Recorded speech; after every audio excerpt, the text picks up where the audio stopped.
कुरान मजीद में हजरत आदम अलैहिस्सलाम का नाम कितनी मर्तबा आया है? 5, 4, 3, 2, 1. सही जवाब है 25 मर्तबा।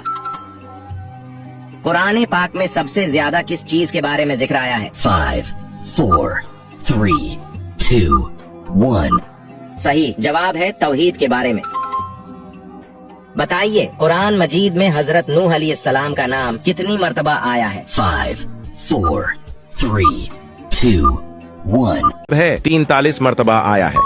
आइए कुरान मजीद में हजरत इदरीस अलैहिस्सलाम का नाम कितनी मर्तबा आया है? 5, 4, 3, 2, 1. सही जवाब है 2 मर्तबा। आप जानते हैं कुरान मजीद में हजरत हूद अलैहिस्सलाम का नाम कितनी मर्तबा आया है? 5, 4, 3, 2, 1. सही जवाब है 7 मर्तबा।